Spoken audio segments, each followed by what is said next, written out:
Mid cap small cap में कोई नया संकेत? अभी नहीं है। और मिड कैप स्मॉल कैप का एक्चुअली चार्ट कंप्लीट ही नहीं है, तो इसमें मुझे तो नहीं लगता कि मैं कुछ अभी बोल पाऊंगा इसको। तो निफ्टी में जब तक कंप्लीशन नहीं हो जाएगा या रिवर्सल का कंफर्मेशन नहीं हो जाएगा, मिड कैप पे कोई भी कॉल लेना पॉसिबल नहीं है। वैल्यूएशन सब नॉर्मल हो गए हैं। अब देखिए क्या है कि जो एक्सेस बात करते हैं ना, उसमें ये बोलेंगे कि नॉर्मल हो गया है लेकिन चीप नहीं है, और जब बढ़ जाएगा आगे तो एक्सपेंसिव हो गया है लेकिन ऑब्सीन नहीं है।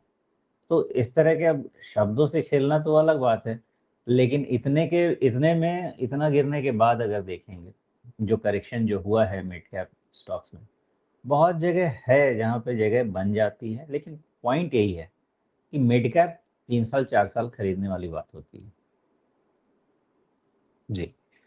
तो इस समय मतलब मिड कैप स्मॉल कैप में अलग से कोई आप ट्रेंड नहीं ढूंढेंगे, बाजार के हिसाब से ही आप यहाँ भी रणनीति बनाएंगे। लेकिन क्या अगर हम निफ्टी को देख के ही फैसला कर रहे हैं तो भी क्या आपको मिड कैप स्मॉल कैप में ज्यादा अवसर दिख रहे हैं या कन्वेक्शन ज्यादा लार्ज कैप में रहेगा?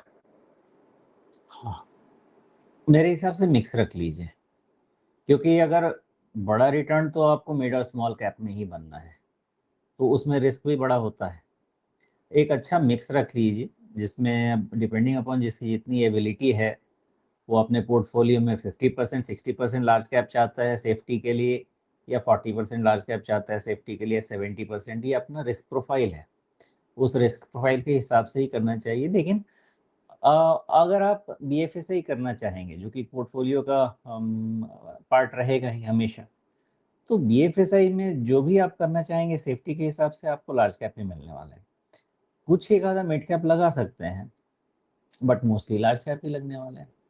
तो अब मान लीजिए कि करीब बीएफएसआई अगर 25-30% पोर्टफोलियो का बनता है, तो 25-30% बनाएंगे तो वैसे ही वो बाई डिफॉल्ट आपका 25-30% लार्ज कैप का पार्ट हो गया। तो पोर्टफोलियो का जो कॉम्पोजिशन होता है ना, वो मेरे समझ से बहुत ही इंडिविजुअलिस्टिक होता है। हर इंसान का रिस्क एपेटाइट बिल्कुल अलग होता है और उसके हिसाब से ही बनना चाहिए पोर्टफोलियो। अब स्मॉल कैप और मिड कैप में यहाँ पे प्रॉब्लम सिर्फ एक है, या जो आपने बोला कि कोई ट्रेंड नहीं है। देखिए ट्रेंड हम कब आइडेंटिफाई कर पाए, जब उसका reason with fair degree of certainty, मैं नहीं कहता very high degree of certainty, fair degree of certainty, अगर उसके रीजन को हम समझ के उसके अकॉर्डिंगली हम काम कर पाए।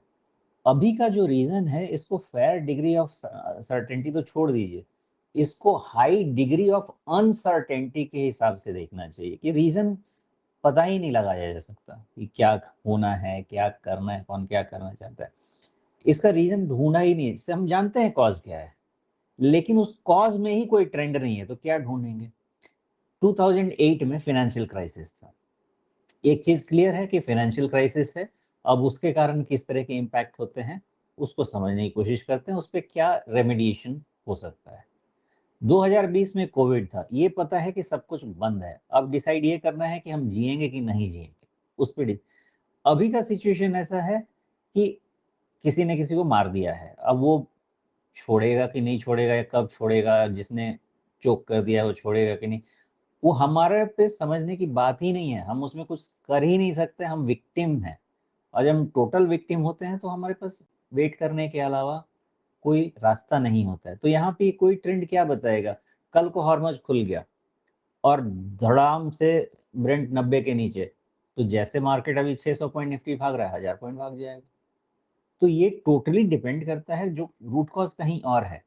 अगर हमारा जेन्युइन करेक्शन, या समझे कि आप लॉन्ग टर्म डीप करेक्शन भी चलता था वैल्यूएशन के कारण या फंडामेंटल्स खराब होने के कारण, तो उसको पढ़ सकते थे भाई कि हाँ इतना फंडामेंटल खराब हो रहा है।